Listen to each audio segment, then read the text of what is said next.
Hello বন্ধুরা, আসসালামু আলাইকুম। সবাই কেমন আছেন? আশা করি সবাই ভালো আছেন। অনেক দিন পরে চলে আসলাম। আসলে এই কয়েকদিন অসুস্থ ছিলাম প্রচুর, যা বলার মতো না, খুবই কষ্ট হয়েছে।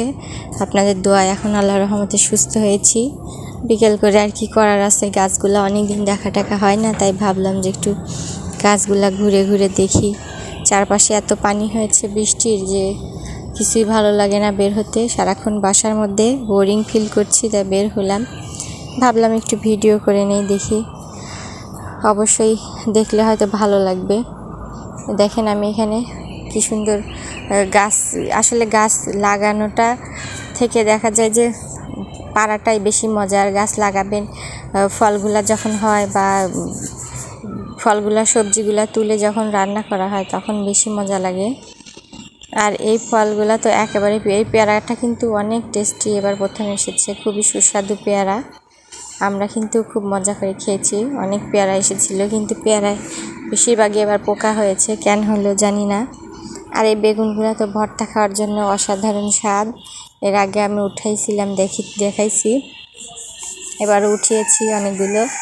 আর একটা গাছ, আসলে একটা পরিবারে আমাদের যে সবজি চাহিদাটা আছে, আপনারা যদি বাড়ির আনাচে কানাচে বা উঠোনে 4-5টা, বেশি না, দেখা যাচ্ছে 2টা বেগুন গাছ হলে কিন্তু আপনার একটা ফ্যামিলি খুব ভালোভাবে চলতে পারবে। 5টা মরিচ গাছ, 2টা বেগুন গাছ, এভাবে যদি একটু লাগান, কষ্ট করে একটু যত্ন করেন, তাহলে দেখবেন আপনার এখান থেকে অনেক টাকা বেঁচে যাচ্ছে। আমাদের সবজি কিন্তু, আমার কিন্তু এমনিতেই গাছ লাগাতে খুব ভালো লাগে, আমি খুব ভালোবাসি গাছ লাগাতে।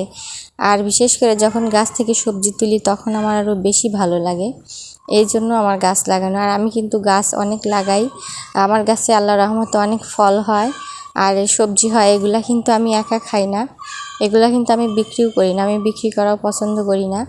যে আশপাশের মানুষের যদি একটু উপকার হয়, টাকা দিয়ে কিনে তো আর দিতে হচ্ছে না। গাছের একটা জিনিস যদি তাদের দিয়ে খুশি রাখতে পারি বা খুশি করতে পারি, তাহলে আমার কাছে বেশি ভালো লাগে। যে এইখান থেকে দেখা যায় যে আমার অনেক সবজি হয় যেগুলো আমি মানুষকে দিয়ে থাকি, আর সবাই এখন নিজের মতো করে নিয়ে যায়।